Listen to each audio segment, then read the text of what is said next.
사도행전 16장 19절에서 26절 말씀을 통해서 수익의 소망이라는 제목으로 하나님 말씀 함께 나누겠습니다.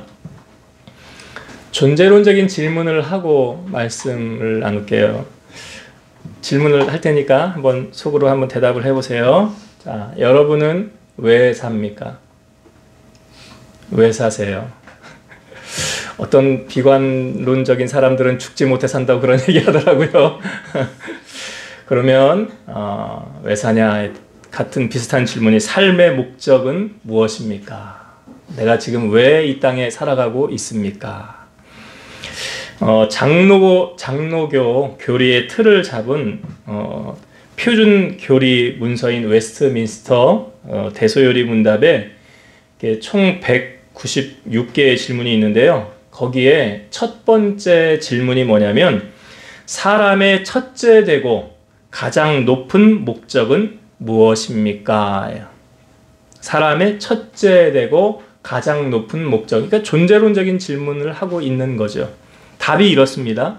사람의 첫째 되고 가장 높은 목적은 하나님을 영화롭게 함과 영원토록 하나님을 온전히 즐거워함이라. 하나님을 영화롭게 하는 것, 또 그 하나님을 온전히 즐거워하는 것. 크리스찬이 세상 사람과 다른 점은 크리스찬은 누구의 자녀입니까? 하나님의 자녀잖아요. 그래서 어떻게 하든지 하나님을 기쁘시게 해드릴까? 성경에도 나오지 않습니까? 너희가 여호와를 어떻게 하면 기쁘시게 할까? 시험하여 보라. 시편의 말씀에도 여호와를 기뻐하라. 그리하면 내 소원이 이루어지리라. 성경에 기록되어져 있잖아요. 그러니까 우리의 삶의 목적이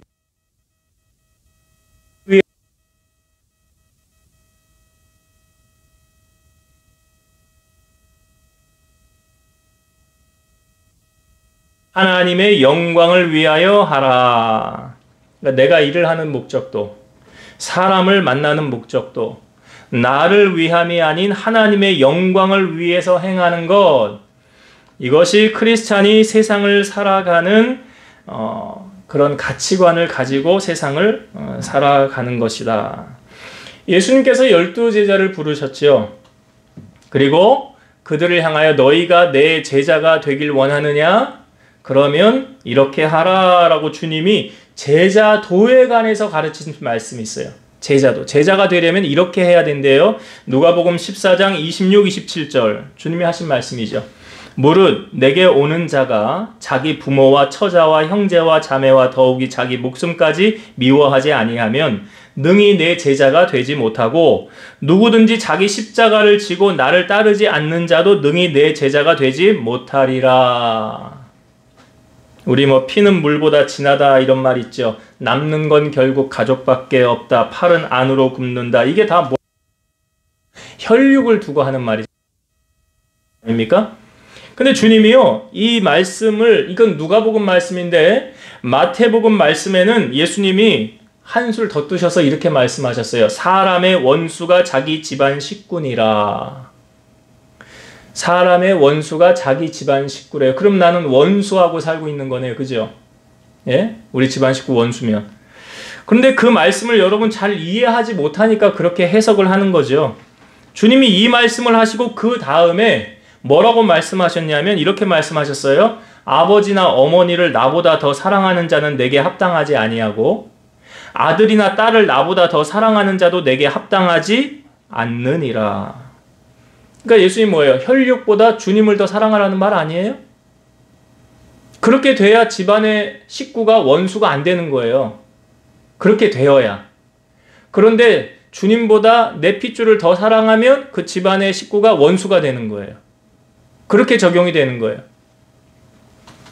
예수님께서, 그러니까 하나님이 우리에게 그 모세에게 주신 10계명 가운데요. 여러분 첫 번째, 두 번째 계명, 첫 번째 다 알죠? 나 외에 다른 신을 섬기지 말라 그러죠. 두 번째는 뭐예요?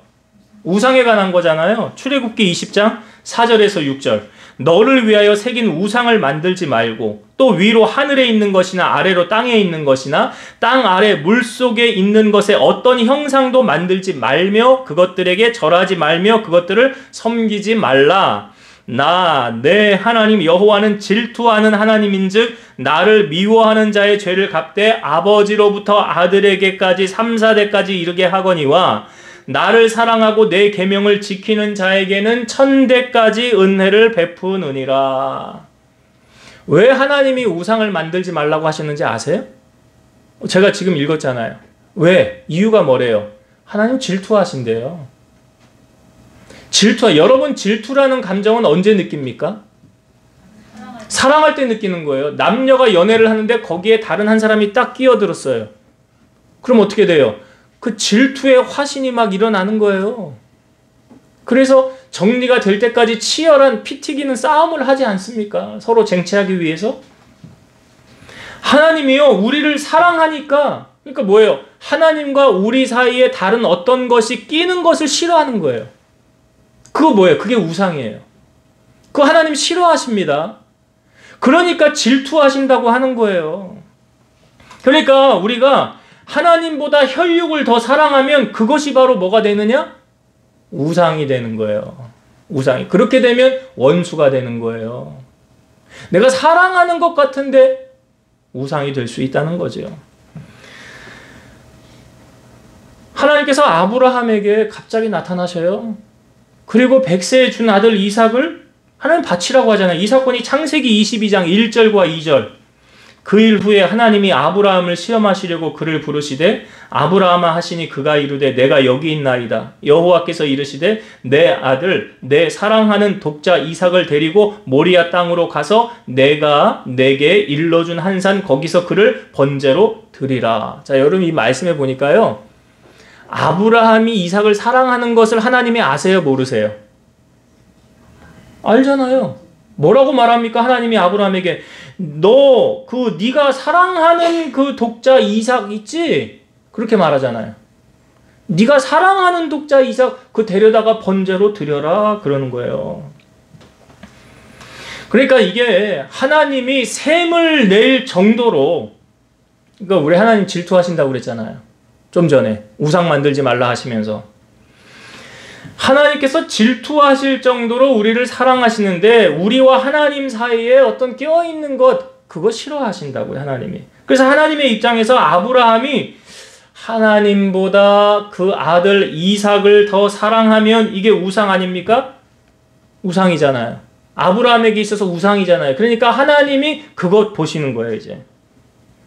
그리고 아브라함 너 어떻게 하는가 보자. 그리고 하나님 말씀하셨어요. 그랬더니 그 다음날 아침에 일찍 일어나서 아브라함이 종들하고 이삭하고 번제에 쓸 나무를 쪼개가지고 가지고 명하신 곳으로 3일 길을 걸어가죠. 그리고 명하신 곳에 도착을 해서 종들에게 너희들은 여기 있으라 내가 이삭과 함께 가서 예배하고 뭐라고 그래요? 그 다음에 함께 돌아온다고 그러죠. 아니 어떻게 함께 돌아와요? 함께 돌아오는 거 아니잖아요. 거기서 이삭을 죽이고 혼자 내려오는 거잖아요. 그런데 왜 아브라함은 함께 내려온다고 그럽니까? 종들한테? 예? 그러니까 아브라함의 지금 이 믿음을 보는 거예요. 딱 올라갔더니 올라갈 때 한 번 더 아브라함의 마음을 흔들잖아요. 이삭이. 아버지 제사하러 가는데 양은 어디 있어요? 그럼 뭐라고 말해야 돼? 아브라함이. 야, 하나님이 너를 잡아 드리랜다. 아니 이렇게 말해야 정상이잖아요. 근데 아브라함 그때 뭐라 그래요? 하나님이 친히 준비해 놓으실 거야 그러잖아요. 그래 올라가서 눈을 아무리 비비고 이렇게 사방을 둘러봐도 양이 보여요? 안 보여요? 안 보였어요. 그러니까 이삭을 결박해가지고 나무 놓고 그 위에 눕힌 다음에 칼로 내려서 치려고 그랬죠.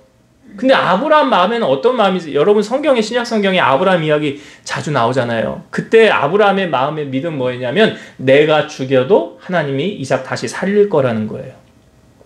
이게 아브라함의 믿음이에요. 그러니까 성경은 말합니다. 이삭이 죽은 거하고 마찬가지래요. 죽은 거 하나님은 그렇게 받으셨대요. 죽었다가 다시 살아난 거하고 똑같이 하나님 받으셨다는 거예요. 그 아브라함에 급하게 부르잖아요. 멈춰라. 멈춰라. 성경을 제가 읽어볼게요. 그 부분의 말씀. 하나님이 그에게 일러준 곳에 이른지라 이에 아브라함이 그곳에 제단을 쌓고 나무를 벌려놓고 그의 아들 이삭을 결박하여 제단 나무 위에 놓고 손을 내밀어 칼을 잡고 그 아들을 잡으려 하니 여호와의 사자가 하늘에서부터 그를 불러 이르시되 아브라함아 아브라함아 하시는지라 아브라함이 이르시되 내가 여기 있나이다 하매 사자가 이르시되 그 아이에게 내 손을 대지 말라 그에게 아무 일도 하지 말라 네가 네 아들 네 독자라도 내게 아끼지 아니하였으니 내가 이제야 네가 하나님을 경외하는 줄을 아노라. 그전에는 하나님 모르셨을까요? 그전에는 아브라함이 하나님을 얼마나 사랑하는지 하나님 모르셨을까요? 근데 왜 굳이 이삭을 바치고 그 사건을 통해서 이제야 내가 알았다고 하는 표현은 뭘까요? 그러니까 하나님이 그거예요. 너 나보다 이삭 더 사랑하는 거 아니냐? 그거예요, 그거.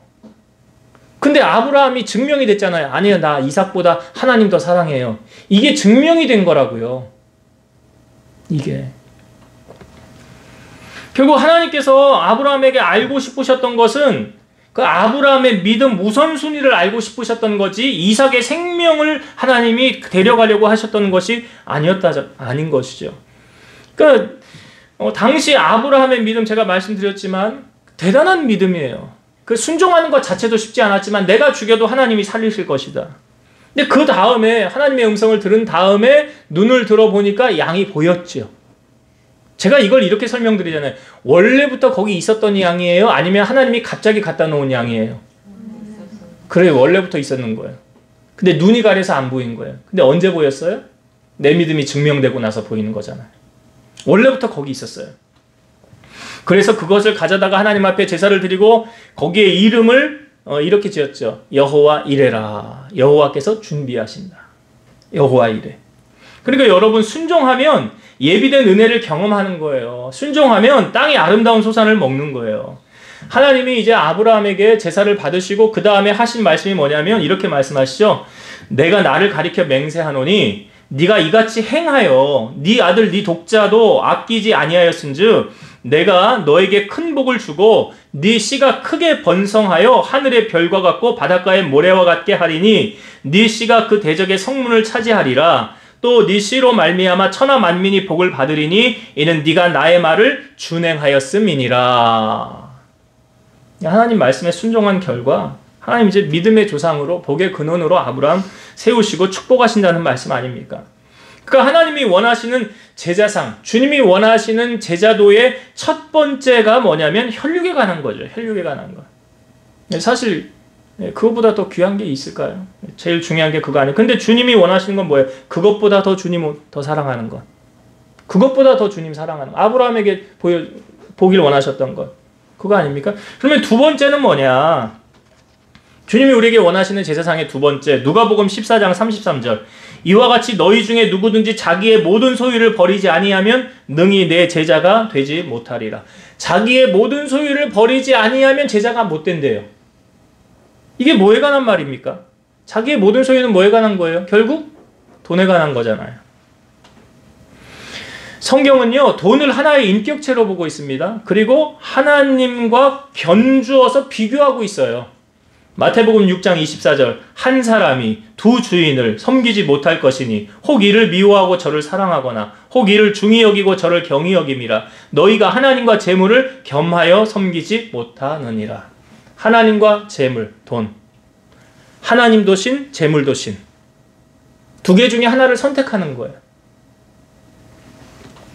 맘몬이라는 말씀 많이 들어보시죠. 히브리어에서 온 말인데요. 이 뜻은 재물, 돈, 이익 이런 뜻을 갖고 있어요. 이것을 맘몬에서 유래된 단어거든요. 이 맘모니즘이 뭘 말하느냐? 부나 돈이나 재산이나 소유 등 물질적 가치를 절대시하거나 그것에 최고의 의미를 부여하는 태도나 행위. 그러니까 돈과 재산이, 재물이 신이라는 거예요. 그러니까 여기 마태복음 6장 24절 하나님과 재물을 비교해서 말하고 있잖아요. 신적인 개념에 두고 있는 거예요. 골로새서 3장 5절에서 6절 그러므로 땅에 있는 지체를 죽이라. 곧 음란과 부정과 사욕과 악한 정욕과 탐심이니 탐심은 우상숭배니라. 탐심이 뭐예요, 여러분? 쉬운 말로 하면 욕심이에요. 욕심이 뭐래요? 성경은 우상숭배라는 거예요. 야고보서 1장 14, 15절 오직 각 사람이 시험을 받는 것은 자기 욕심에 끌려 미혹됨이니 욕심이 잉태한 즉 죄를 낳고 죄가 장성한 즉 사망을 낳느니라. 탐심, 욕심은 우상숭배. 예수님이 길 가실 때 어떤 관리가 예수님 앞에 와서 질문을 합니다. 선한 선생님이여, 내가 무엇을 하여야 영생을 얻으리까? 예수님이 대답하시죠. 네가 어찌하여 나를 선하다 일컫느냐? 하나님 한 분 외에는 선한 이가 없느니라. 네가 계명을 안 하니 살인하지 말라, 간음하지 말라, 도둑질하지 말라, 거짓 증언하지 말라, 속여 빼앗지 말라, 내 부모를 공경하라 하였느니라. 예수님 이렇게 말씀하시니까 그 말을 듣고 이 사람이 이렇게 말해요. 선생님이여, 내가 이것은 어려서부터 다 지키었나이다. 예수님이 그를 보시고 사랑하사 한 말씀 더 하십니다. 내게 아직도 한 가지 부족한 것이 있으니 가서 내게 있는 것을 다 팔아 가난한 자들에게 주라. 그리하면 하늘에서 보화가 내게 있으리라. 그리고 와서 나를 따르라. 예수님이 아까 제자들에게 말했죠. 나를 따르려면 어떻게 해야 된다고 그랬어요? 너희 모든 소유를 다 버리고 나를 따르라 그랬잖아요. 그걸 지금 말씀하시는 거예요. 이 청년에게. 그런데 성경에 보니까 그 사람이 큰 부자이므로 이 말씀으로 인하여 슬픈 기색을 띠고 근심하며 갔더라. 그럼 예수님의 말씀에 순종한 거예요, 안 한 거예요? 안 한 거죠. 그럼 예수님의 제자 될 자격이 있어요, 없어요? 없죠.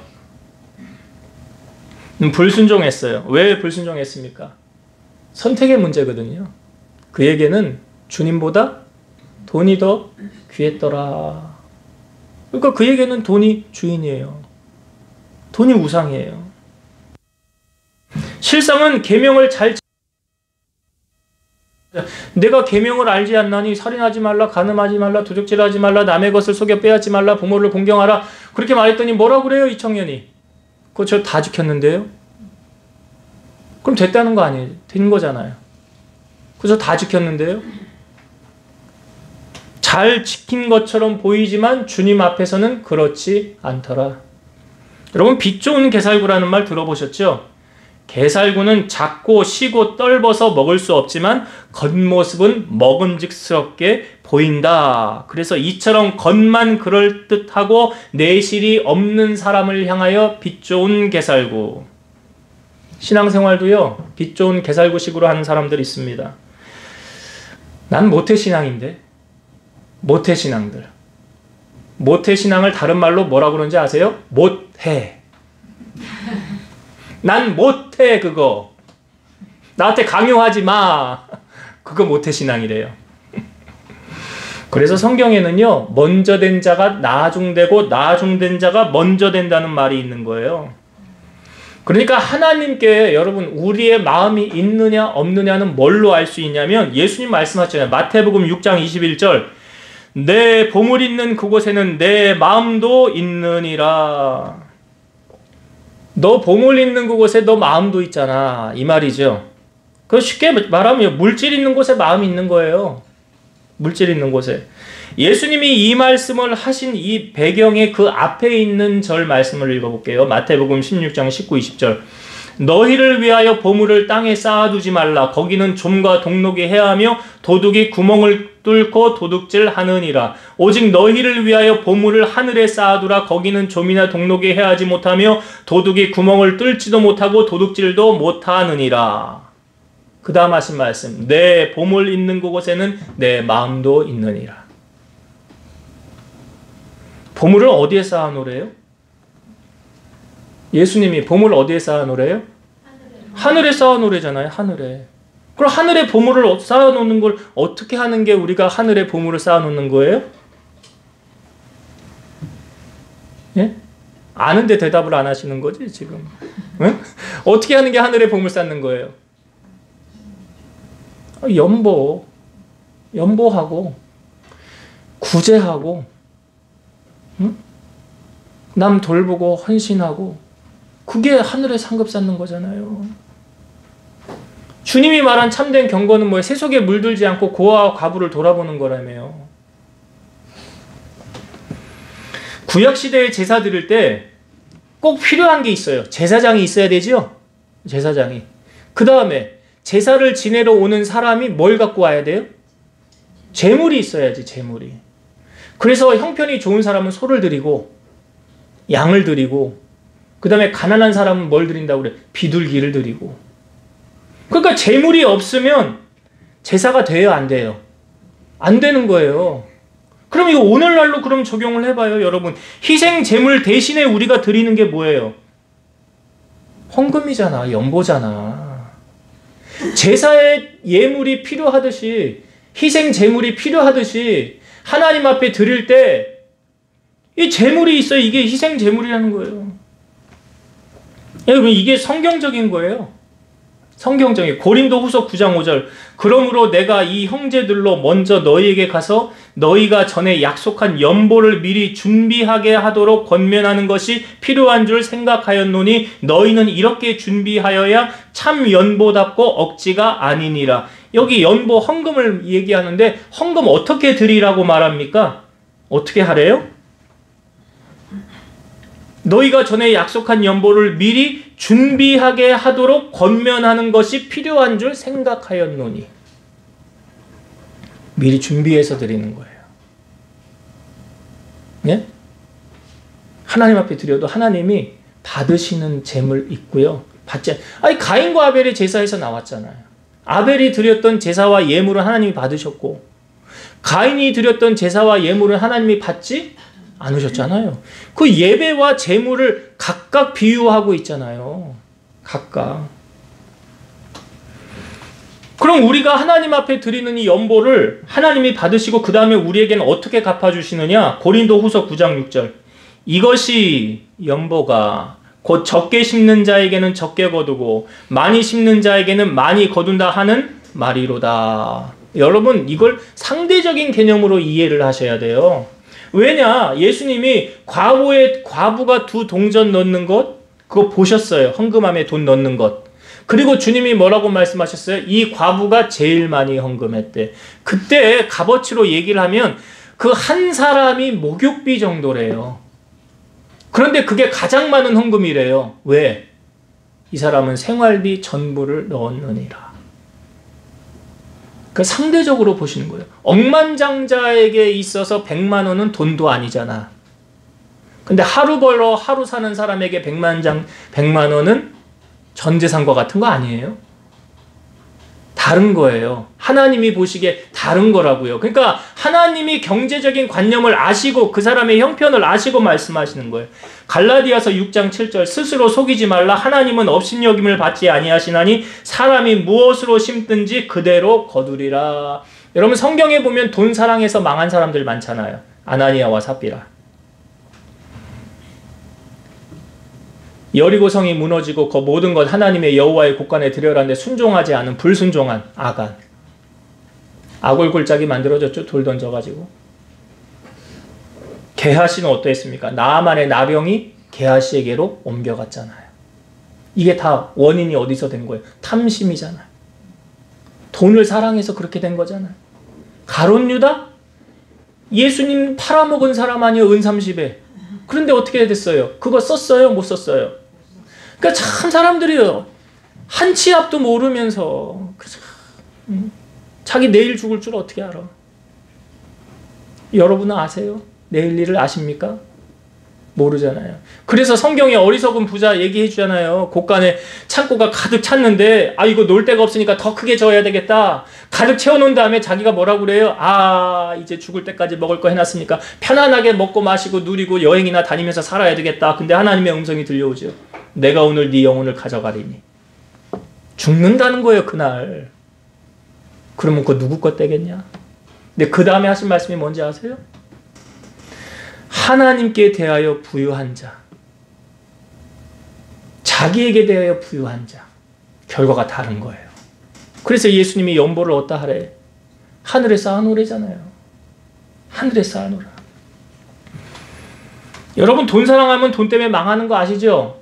한 주간 묵상할 말씀 디모데전서 6장 10절. 돈을 사랑함이 일만하게 뿌리가 되나니 이것을 탐내는 자들은 미혹을 받아 믿음에서 떠나 많은 근심으로서 자기를 찔렀도다. 잘 아셔야 되는 게 뭐냐면 돈 자체가 나쁜 건 아니에요. 그렇잖아요. 여러분, 돈으로 선한 일 얼마나 많이 할 수 있어요. 어려운 사람 돌아볼 수도 있고 식사 대접할 수도 있고 그 돈으로 선한 일 많이 하죠. 근데 이 돈이 어두운 데 들어가면 마약, 도박, 그런 안 좋은 데로 들어가면, 그러니까 이게 누구의 소유에 들어가서 쓰여지느냐에 따라 가치가 달라지는 거예요. 분명히 아셔요. 돈 사랑하면 악의 뿌리가 되는 거예요. 오늘 본문에 보면 사도 바울이 빌립보 지방에, 우리가 저번 주에 루디아를 만났었죠. 그래서 초청을 했었죠. 그 빌립보 지방에 이제 기도하는 곳이 있는가 가서 복음을 전하려고 할 때 어느 한 여인이 사도 바울을 따라와요. 그 일행을 따라와요. 근데 이 여인이 귀신 들린 여인이거든요. 그러니까 다른 사람들은 몰라. 영적인 걸 모르기 때문에 아무 말을 안 해. 근데 이 귀신은 영적인 걸 알잖아요. 그러니까 뭐라고 그러냐면, 저 사람은 지극히 높은 하나님의 종으로 우리에게 구원의 길을 예비하는 자라. 다른 사람들은 조용히 있어. 몰라. 영적인 거 모르니까. 근데 귀신이 영적인 거 아니까 말하는 거예요. 저 사람은 지극히 높은 하나님의 종으로 우리에게 구원의 길을 준비하는 자라. 근데 이게 성경에 보니까 사도 바울을 너무 어떻게 표현하냐면 심히 괴롭게 했다는 거예요. 괴로울 정도로 와서 계속 말했다는 거예요. 그러니까 사도 바울이 예수님의 이름으로 그 귀신을 쫓아내줬어요. 귀신이 나갔어요. 자, 이 여인이 뭐 하는 사람이냐면 점을 보는 사람이었어요. 귀신 들려서 점을 봐서 자기 주인들에게 돈을 벌어주는 그런 일을 했던 사람인데, 자, 귀신이 나갔어요. 점을 볼까요? 못 볼까요? 점을 못 봐요. 점을 못 봐. 그러니까 온전한 사람이 됐어요. 자, 그러니까 귀신이 나간 다음에 이 사람의 주인들이 이제 점을 못 보잖아요. 그러니까 수입이 생겨요, 안 생겨요? 안 생기죠? 수입이 안 생기는 것을 보고 어떻게 했는가 보세요. 자, 19절의 말씀 보겠습니다. 19절. 여종의 주인들은, 그 귀신 들렸던 여종의 주인 말하는 거예요. 자기 수익의 소망이 끊어진 것을 보고 바울과 실라를 붙잡아 장터로 관리들에게 끌어갔다가, 왜 바울과 실라를 관리들에게 끌어간 것입니까? 왜요? 말하기는 이렇게 말해요. 이 사람들이 이상한 거 전한다는 거예요. 이상한 거, 우리가 알지도 못하는 그런 풍습을 전한다는 거예요. 근데 이건 핑계예요. 핑계고, 진짜 속마음은 뭐냐면 19절에 나오잖아요. 자기 수익의 소망이 끊어졌어. 누구 때문에? 바울 때문에. 이 바울이 이 사람 귀신 쫓아내줘가지고. 그러니까 이 사람 입장에서는 이 여인이 뭐 귀신이 나간 거, 나가면 안 되는 거였어요. 귀신이 나가면 안 되는. 그러니까 한 영혼이 온전히 세워지고 온전한 사람이 된 거는 상관없어, 자기하고는. 이 사람은 그냥 귀신 들려가지고 점만 잘 봐가지고 나한테 여기 수익의 소망, 돈만 벌어주면 되는 사람이에요. 돈만 벌어주면. 근데 지금 그걸 못하잖아요. 자기 통장에 돈을 꽂아줘야 되는데 이 여인이 돈 벌어가지고, 근데 그걸 지금 못하고 있잖아, 이 여인이. 그러니까 화가 나요, 안 나요? 예? 화가 나지, 화가. 아이고, 귀신 들려가지고 제정신도 아니었는데 생활도 못했는데 귀신을 쫓아내줘가지고 이제 온전한 사람 돼서 하나님의 자녀로 하나님 믿게 됐으니 얼마나 감사해요. 너무 잘했어요. 너무 잘했어요. 이런 반응 1도 없죠. 오직 목적이 뭐예요? 뭐 쫓아가는 거예요? 돈만 쫓아가는 거예요. 돈만. 여러분, 우리가 세상에서 크리스찬이라고 한다면 어떻게 살아가야 될까요? 내 배만 불리면 됩니까? 아니에요. 예수님의 유언 사도행전 1장 8절 잘 아시잖아요. 증인된 삶. 지금 사도 바울이 증인의 삶을 살고 있지 않습니까? 복음의 빛을 갖고 있잖아요. 여러분, 천하보다 귀한 게 뭐래요? 한 영혼이 주님 앞에 돌아오는 거래잖아요. 그러니까 바울의 입장에서는 귀신 들린 여인이 주님 품으로 돌아온 것, 즉 영혼 구원에 관심이 있는 거 아닙니까? 돈벌이에 관심이 있는 거 아니잖아요. 그런데 이 여종의 주인은 오직 뭐에만 관심이 있어요? 예, 돈에만 관심이 있어요. 오직 돈이야, 오직 돈. 나는 돈이 제일 귀하거든. 그거 없이는 못 살거든. 오늘 우리의 모습은 어떻습니까? 여러분, 정말 말로만 주님 사랑한다나 주님이 제일 귀하다, 주님이 전부다. 우리 혹 말로만 그러지는 않는지요? 삶으로 주님 정말 내 삶에 가장 귀하신 분이신데요. 제가 이 이야기 했었잖아요, 여러분. 모든 것을 다 잃어도 주님 나와 함께 하시면 다 있는 거고요. 모든 것을 다 가져도 주님이 없으면 다 잃는 거예요. 그거 왜 그런지 아세요? 다윗이 말했잖아요. 모든 것이 누구로부터 와? 주께로부터 온대잖아요. 한나는 사무엘을 낳고 말했잖아요. 여호와 우리 하나님은 죽이기도 하시고 살리기도 하시고 부유하게도 하시고 가난하게도 하시고 높이기도 하시고 낮추기도 하신다. 다 어디서 결정돼? 하나님 손 안에서 결정되는 거예요. 그러니까 오늘 우리는 여러분 삶으로 그래서 우리가 하나님 앞에 보이기를 원해요. 주님, 내 삶의 가장 귀한 분은 주님이세요. 그렇게 제자도를 우리가 삶으로 실천하는 여러분들이었으면 좋겠어요. 바울과 실라가 이 착한 일을 하다가 옥에 갇히지 않았습니까? 많이 맞고요. 옥에 갇히게 되었어요. 이들이 근데 매 맞을 짓을 했습니까? 아니잖아요. 우리가 성경을 보니까 맞을 짓 하지 않았어요. 그런데 매를 맞고 옥에 갇히고 도망 못 가게 하려고 발에 착고를 채워서 그 갇혀 있는 거예요. 바울과 실라 입장에서 여러분 억울해요, 안 억울해요? 낙심이 돼요, 안 돼요? 이거 내가 지금 뭐 하고 있는 거지? 아니 내가 왜 매를 맞아야 되지? 아니 내가 왜 옥에 갇혀야 되나? 아니 나쁜 일 하다가 당하면 죄값 치른다고. 죄값을 치러야지. 나쁜 일 하다가 그런 일 당하면 아니 뭐 매 맞을 수 있는 거지요. 그런데 지금 선한 일 하다가 귀신 들린 여종 온전한 사람 만들어준 거 아니에요? 선한 일 하다가 이 일을 당했잖아요. 여러분 진짜 크리스찬하고 가짜 크리스찬 딱 구분을 지을 수 있는 그런 경우를 지금 바울이 우리에게 보여주고 있거든요. 진짜는요. 고난을 당했을 때 진가가 드러나요. 바울과 실라가 지금 귀신 쫓아내줬다고 이 억울한 누명 같은 거 쓴 거 아닙니까? 그리고 옥에 갇히게 되었고 매를 맞게 되었어요. 그런데 그때 바울과 실라가 뭘 하나 보세요. 25절. 한밤중에 바울과 실라가 기도하고 하나님을 찬송함에 죄수들이 듣더라. 자, 한밤중에 매를 많이 맞고 고통당하고 끙끙 앓고 시름시름 낙심되어져 있을 그 시점에 뭐 하고 있어요? 기도하고 찬송하더라. 근데 여기 성경에 보니까 죄수들이 듣더라 그랬죠? 이 죄수들은 어떤 반응을 일으켰을까요? 쟤네 완전 또라이네. 그러지 않았겠어요? 쟤네 완전 정신 나간 거 아니야. 완전 예수에 미쳤구나. 여러분 신앙생활하는 크리스찬이요. 세상 사람들에게 당신 예수에게 미쳤구나, 미쳤어. 그럼 신앙생활 잘하고 있는 거예요. 미쳤다는 말을 들어야 돼요. 바울과 실라가 지금 옥중의 죄수들에게 그런 말 안 들었겠어요? 들었겠죠. 제정신들 아니네. 완전히 미쳤군, 미쳤어. 그렇게 맞고도, 그렇게 예수님 때문에 고난을 당하고도 그 기도가 나와? 찬송이 나와? 네, 여러분 여기 중요한 원리가 있어요. 이들이 기도하고 찬송한 다음에 어떤 일이 일어났습니까? 26절 보세요. 이에 갑자기 큰 지진이 나서 옥토가 움직이고 문이 곧다 열리며 모든 사람의 매인 것이 다 벗어진지라. 어떻게 됐대요? 옥문이 열리고 착고가 다 풀렸대요. 누가 이렇게 하신 거예요? 하나님이 하신 거예요. 근데 여러분 우리가 성경을 볼 때 이거 순서를 잘 기억해 놓으셔야 돼요. 만약에 자 26절과 25절을 바꿔서 한번 제가 읽어볼게요. 이에 갑자기 큰 지진이 나서 옥토가 움직이고 문이 곧다 열리며 모든 사람의 매인 것이 다 벗어진지라. 한밤중에 바울과 실라가 기도하고 하나님을 찬송하며 죄수들이 듣더라.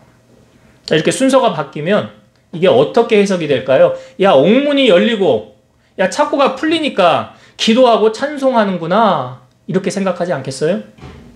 그렇잖아요. 야 하나님이 기적을 일으켜 주셨네.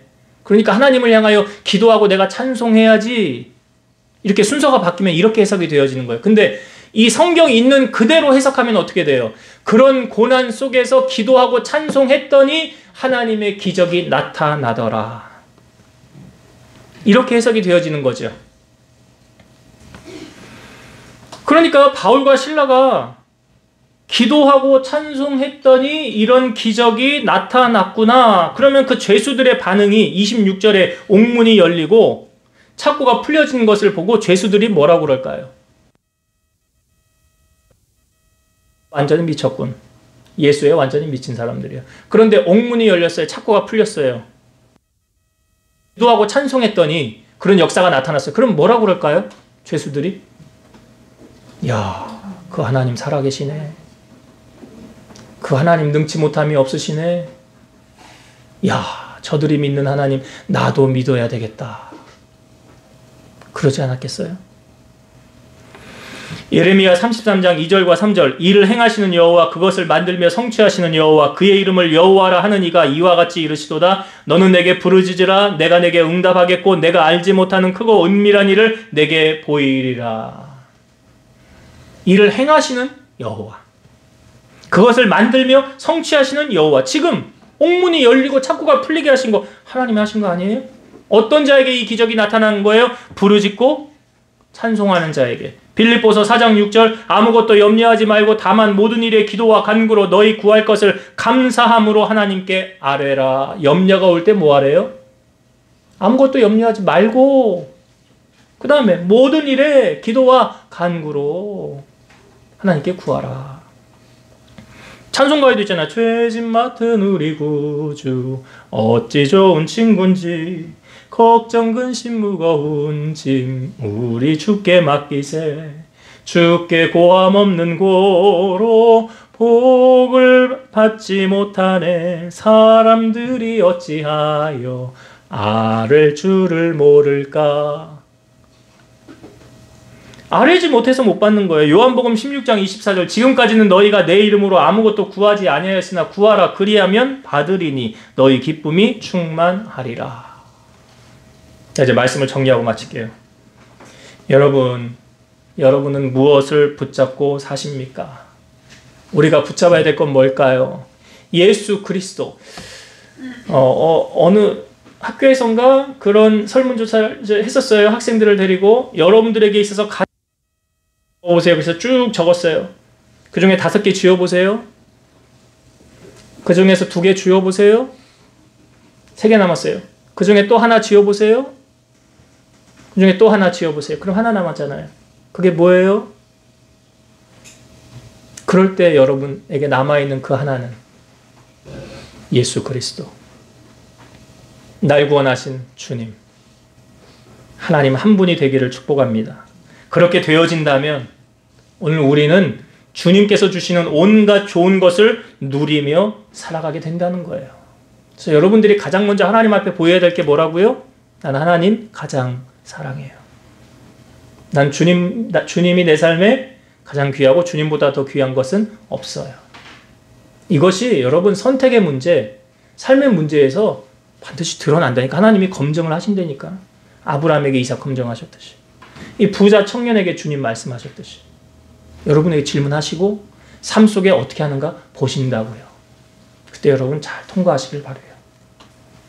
여러분 삶에 기적이 넘치길 원합니까? 오늘 바울과 실라가 귀신을 쫓아내줬지요. 그런데 오히려 옥에 갇히게 되었죠. 옥에 갇혀서 뭐 했습니까? 지금의 상황이 여러분 옥에 갇힌 상황같이 앞이 보이지 않고 캄캄하다 할지라도 우리가 할 수 있는 거 있어요. 하늘은 열려 있잖아요. 하나님께 기도하고 찬송하십시오. 그러면 어떤 일이 나타나요? 막혀있는 게 열려진다는 거죠. 나를 묶고 있는 게 풀려진다는 거죠. 누가 이런 역사를 나타내세요? 하나님이 하시잖아요. 그러니까 여러분들이 하나님의 도움을 경험하기를 원하시죠? 그러면 오늘 바울과 실라가 보여주나요?